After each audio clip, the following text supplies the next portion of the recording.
Was there any positive और negative impact of the British rule.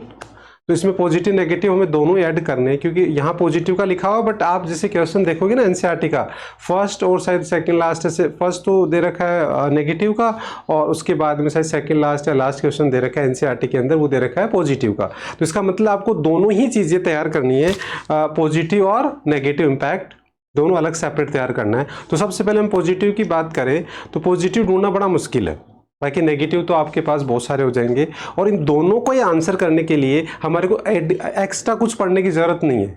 आप इसको extra burden मत लेना। रीज़न क्यों? क्योंकि इसमें हमारे को जो पढ़ा उसी में से हमें सब कुछ क्या करना है, आंसर लिखना है। तो हमें इसको एक्स्ट्रा ऐसे नहीं सोचना कि एक्स्ट्रा टॉपिक है या एक्स्ट्रा पढ़ना पड़ेगा। कैसे? जैसे आपको पॉजिटिव इम्पैक्ट निकालना है तो वही अपने जो 7 पार्ट्स हैं मेजर चैप्टर के, उन्हीं में से अपन 1 बाय 1 चलते हैं, और वहीं से अपने सब पढ़ा हुआ है वहीं से अपन इसमें से निकालेंगे। तो सबसे पहले चलते हैं low level of economic and development. इसमें आई थिंक मेरे हिसाब से कुछ भी पॉजिटिव नहीं था, यस और नो? कुछ भी पॉजिटिव नहीं था यहाँ। उसके बाद हम चलते हैं एग्रीकल्चर। हाँ, नेगेटिव तो सारे हो ही जाएंगे, नेगेटिव की तो कोई कमी नहीं है, आप आराम से एक एक टॉपिक भी उठाओगे तो नेगेटिव तो खूब सारे हो जाएंगे। अब पॉजिटिव में अगर हम चलें एग्रीकल्चर में, तो एग्रीकल्चर में बेसिकली कमर्शियलाइजेशन हमारे लिए डायरेक्टली एक पॉजिटिव कॉन्सेप्ट बना। बाकी उस टाइम में तो नहीं था, क्योंकि उस टाइम में तो कमर्शियलाइजेशन क्या था, जो फूड क्रॉप से क्या हो गया था, कैश क्रॉप्स हो गया था, तो वो तो हमारे लिए नेगेटिव ही रहा था। बट उनके जाने के बाद हमारे लिए वो कमर्शियलाइजेशन एक हम सीख गए कि भाई क्या होता है, और एग्रीकल्चर का कमर्शियलाइजेशन भी हो सकता है। तो इस तरीके से हमारे लिए वो पॉजिटिव था। देन उसके बाद में इंडस्ट्रियल सेक्टर में तो आप देखो सारे पॉइंट नेगेटिव ही थे। Deindustrialisation, lopsided modern industries, capital goods were lacking, limited operation, सारे के सारे ये सारे पॉइंट, आप 4 पॉइंट तो नेगेटिव यहीं से लिख सकते हो। तो ये नेगेटिव पॉइंट ही थे सारे, बस ये पॉइंट ही उठाने आपको, और इन्हीं की डिटेल आपको लिखनी है नेगेटिव के अंदर, और कुछ अलग से तैयार करने की जरूरत नहीं है। देन उसके बाद फिर हम चलते हैं फॉरेन ट्रेड। तो फॉरेन ट्रेड में वैसे पॉजिटिव है, क्योंकि उस टाइम एक सरप्लस फॉरेन ट्रेड होना, और हमने फॉरेन ट्रेड, हमारे को ब्रिटिश ने एक सरप्लस फॉरेन ट्रेड मेंटेन करना सिखाया। मतलब हालांकि उस टाइम के लिए तो वो क्या था, नेगेटिव ही था, क्योंकि देखो हम रॉ मटेरियल का एक्सपोर्ट कर रहे थे और फिनिश्ड गुड्स का इंपोर्ट, इस सेंस में तो वो हमारे लिए बैकवर्ड था, नेगेटिव था। बट कहीं ना कहीं सरप्लस तो था।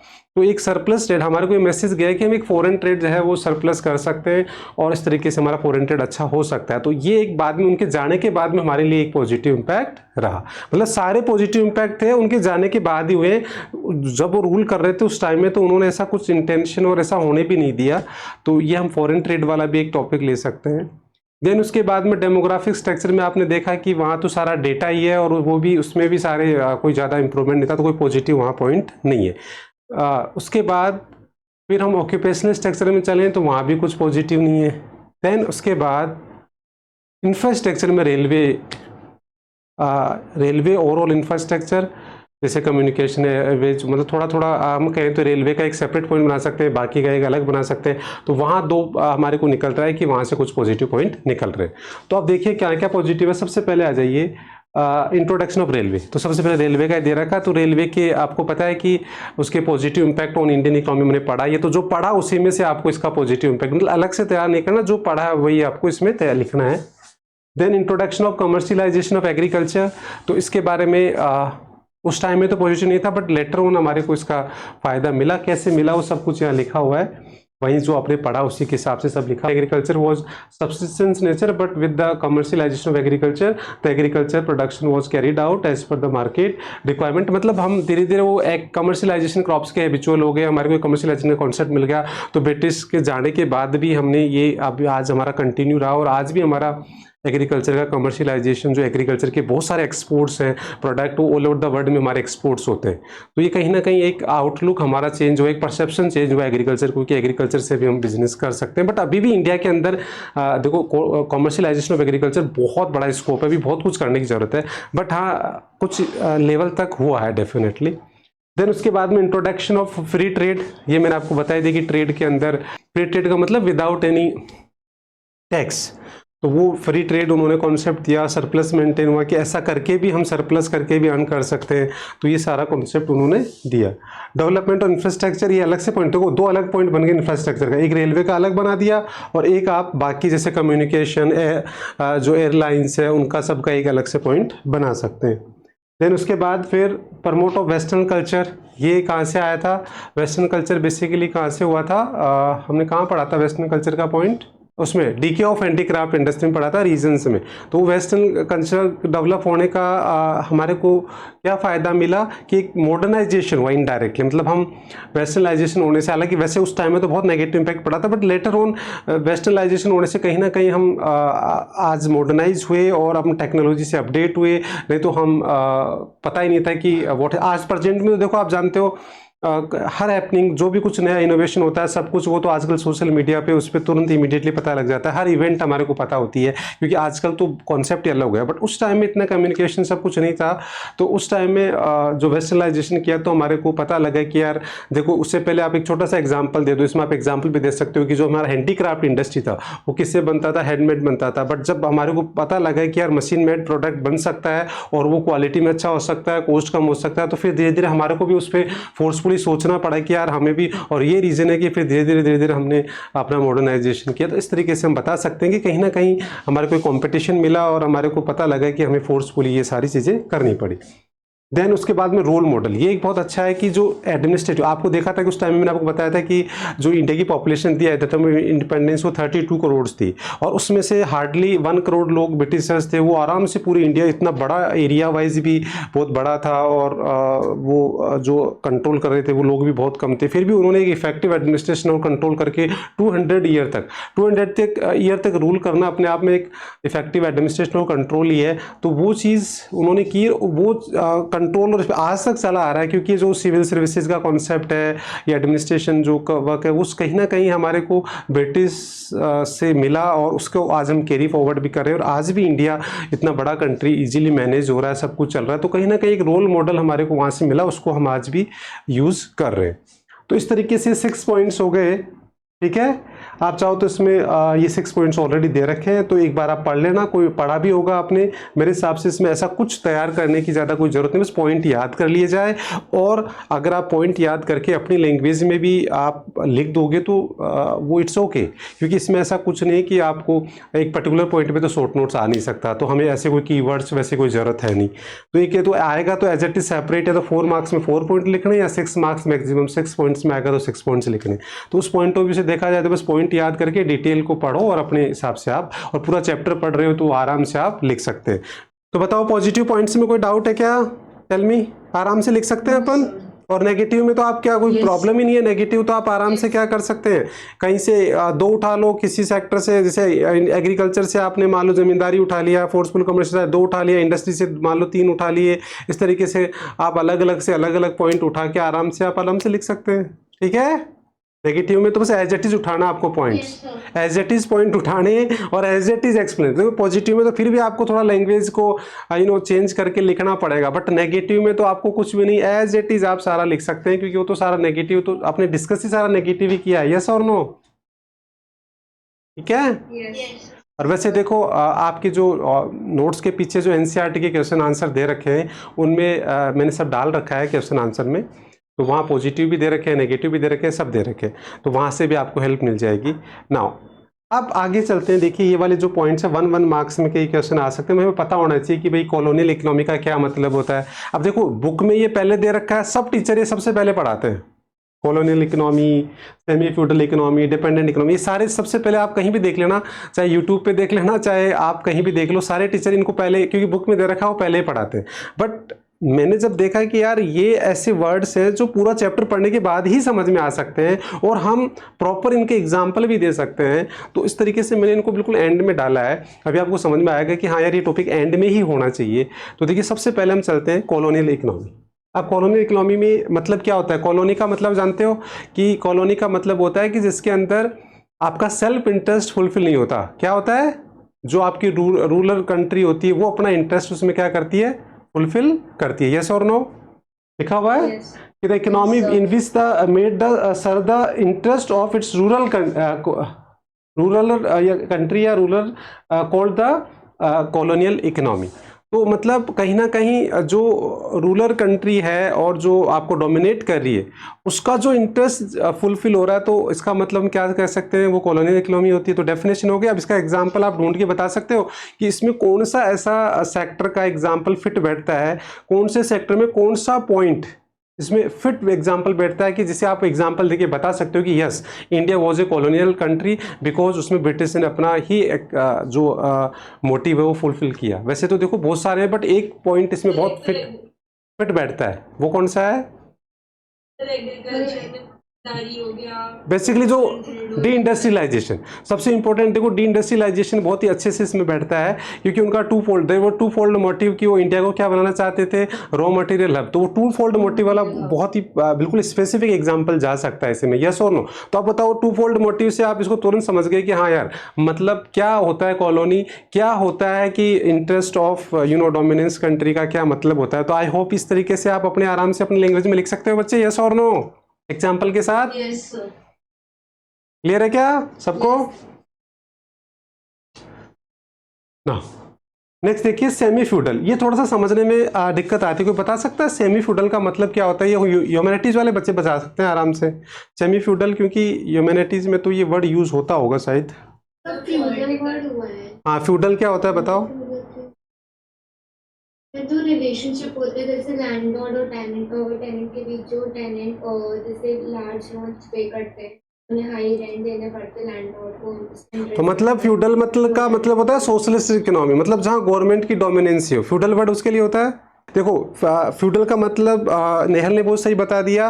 और बाकी हम कहते हैं कि सेमी फ्यूडल मतलब कॉम्बिनेशन ऑफ बोथ। हम कह सकते हैं कि सेमी फ्यूडल मतलब कुछ आपको उसमें सोशलिस्टिक का मतलब डोमिनेंसी ऑफ गवर्नमेंट भी दिखाई दे रहा है, और कुछ आपको क्या दे रखा है कैपिटलिस्ट इकोनॉमी भी दिखाई दे रहा है कि कहीं फ्रीडम भी मिल रही है। तो दोनों का एक मिक्स होता है, उसको हम क्या बोलते हैं।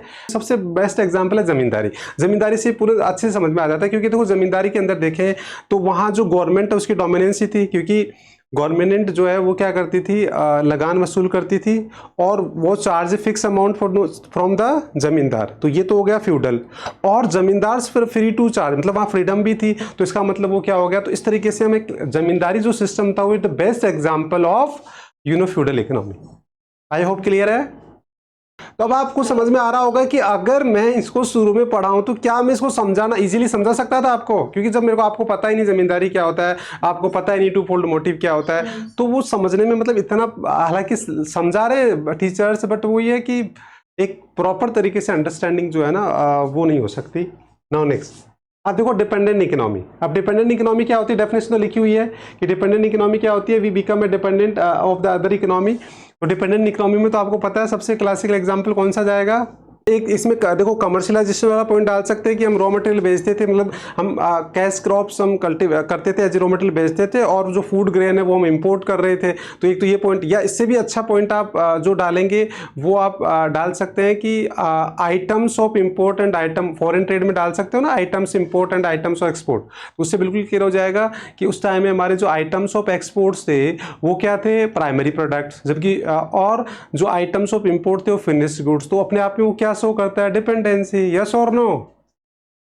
कॉम्पोजिशन ऑफ फॉरेन ट्रेड अपने आप में क्या शो करता है, बेस्ट तो यही है, कॉम्पोजिशन ऑफ फॉरेन ट्रेड वाला पॉइंट डाल देना इसमें, तो उससे बिल्कुल क्लियर हो जाता है कि our economy was dependent on economy because हम रॉ मटेरियल का एक्सपोर्ट कर रहे हैं और फिनिश्ड गुड्स का इंपोर्ट कर रहे हैं, तो इसका मतलब डिपेंडेंट थे हम, यस और नो। क्लियर है?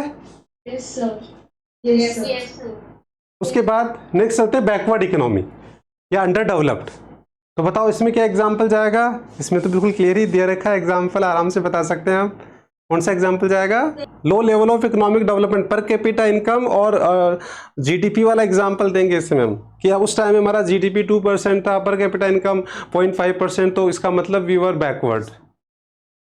इसमें लिखा हुआ है ना, देखो लिखा हुआ है example, we had a very low per capita income and the people were very poor and there was illiteracy but death. तो मतलब वो भी डाल रखा है एग्जाम्पल, बट इनमें से मतलब कोई सा भी एग्जाम्पल दे सकते हैं आप। ज़्यादा सही रहेगा कि जीडीपी और पर कैपिटा का दे दो, उसके बाद में आप ये डेमोग्राफिक वाले पॉइंट भी यहाँ डाल रखे हैं, उनमें से भी किसी का एग्जांपल दे दो आप। जैसे बर्थ रेट डेथ रेट तो हमारे सिलेबस में उतना इंपॉर्टेंट नहीं, बट मास लिटरेसी उनमें से, या फिर इन्फेंट मोर्टेलिटी रेट, उनमें से भी कोई पॉइंट आप दे सकते हैं।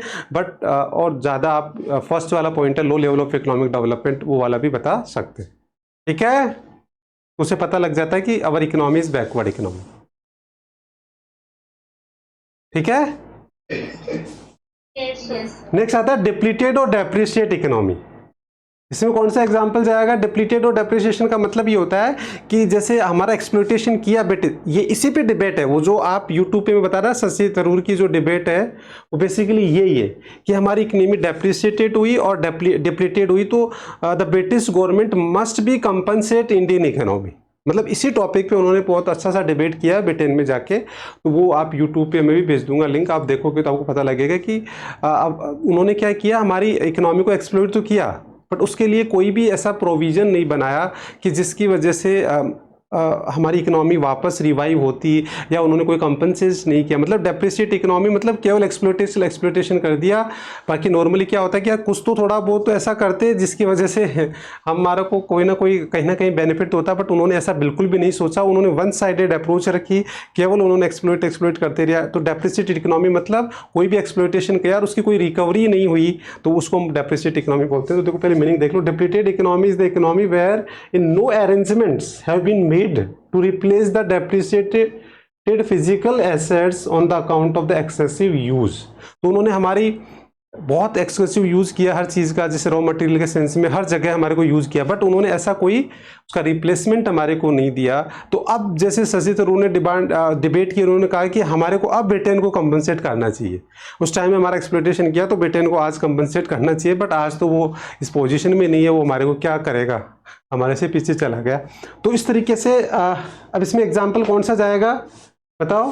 हम इसमें बहुत सारे एग्जाम्पल जा सकते हैं, बट बेसिकली हम ये से देखें कि जहाँ बहुत ज़्यादा एक्सप्लॉइटेशन हुआ बट उसका रिप्लेसमेंट कुछ भी, तो डी इंडस्ट्रियलाइजेशन भी डाल सकते हैं कि डी इंडस्ट्रियलाइजेशन उन्होंने किया, बट उसके लिए उन्होंने ऐसा कुछ भी ना कैपिटल इंडस्ट्री डेवलप की ना मॉडर्न इंडस्ट्री डेवलप की। अगर वो करते तो उसका रिप्लेसमेंट हो जाता, बट उन्होंने क्या किया, डी इंडस्ट्रियलाइजेशन भी किया, उन्होंने क्या किया, कैपिटल गुड्स भी डेवलप नहीं की, उन्होंने मॉडर्नाइजेशन भी नहीं किया, मॉडर्निटी। तो इसका मतलब ओवरऑल हम कह सकते हैं कि हमारी इकोनॉमी डेप्रिसिएटेड थी और डिप्लीटेड थी। अगर मान लो केवल डी इंडस्ट्रियलाइजेशन करते, थोड़ी बहुत क्या कर देते, कैपिटल इंडस्ट्री डेवलप कर देते या कुछ ऐसा, तो हम कह सकते थे कि हाँ यार कुछ तो प्रोविजन किया उन्होंने। मतलब समझाने के लिए मैं बता रहा हूँ आपको, यस और नो ना। स्टैग्नेंट इकोनॉमी तो समझ में आएगा। इसमें बेसिकली स्टैग्नेंट इकोनॉमी में सबसे अच्छा पॉइंट कौन सा जाएगा कि अवर इकोनॉमी वाज स्टैग्नेंट। स्टैग्नेंट मतलब जिसमें 0% ग्रोथ, मतलब देयर वाज नो मूवमेंट, कुछ भी नहीं था, बिल्कुल बहुत ही कम ग्रोथ थी, नो डेवलपमेंट। स्टैग्नेंट का मतलब स्टेबल इकोनॉमी, नो डेवलपमेंट। तो बताओ इसमें कौन सा एग्जांपल जा सकता है? आपने देखा है ना, causes of backwardness of agriculture में स्टैग्नेंट के कॉजेज पढ़ते हैं ना, causes of stagnant of backwardness. तो उसमें ज़मींदारी भी आता है, उसमें फोर्सफुल कमर्शियलाइजेशन भी, या उसमें सबसे अच्छा हम कह सकते हैं कि जो इंफ्रास्ट्रक्चर इन्वेस्टमेंट था वो, या इन तीनों में से कोई सा भी एक पॉइंट ये लिख सकते हैं, या फिर पर कैपिटा और जीडीपी वाला भी लिख सकते हैं कि उससे बता सकते हैं कि यार मतलब आप ऐसे दो को मिक्स कर दो। जैसे आप बता दो कि उस टाइम में हमारा जीडीपी और per capita income was more and less as well as the stable थे, और फिर आप बता दो कि for example in economics sorry in the agriculture the reasons of for the stagnant और बैकवर्ड, लाइक जैसे कमर्शियलाइजेशन था, ज़मींदारी था। तो इस तरीके से क्लियर हो जाता है कि आप इसे मिक्स करके भी आंसर लिख सकते हैं। और बाकी चाहो तो हमने उसमें साफ भी लिखा हुआ था कि causes of stagnant for agriculture like backward zamindari, और उनमें से कोई एक पॉइंट लिख दो, या फिर आप थोड़ा सा इसको जीडीपी के साथ मिला के और उसको भी ऐसे भी लिख सकते हैं। ठीक है, बट समझने के लिए आपको समझ में आ गया कि स्टैग्नेंट इकोनॉमी मतलब जिसमें 0% ग्रोथ थी। ठीक है, अब इसमें 3 मार्क्स 6 मार्क्स 4 मार्क्स किस में भी आ जाए तो भी मेरे को पता है कि आप आराम से लिख के आ जाओगे। यस और नो, यस और नो। तो ये लास्ट में समझाने का मेरा ऑब्जेक्टिव यही था कि आप लास्ट में समझाने का मतलब, अगर मैं शुरू में समझाता तो केवल डेफिनेशन समझा पाता और मैं आपको इस लेवल पे तैयार नहीं कर पाता कि आप इसमें 3-4 मार्क्स के क्वेश्चन को भी अटेम्प्ट कर लो, बट अब आप आराम से कर सकते हो। यस और नो? यस। तो ये सारा चैप्टर हमारा कंप्लीट हो गया है।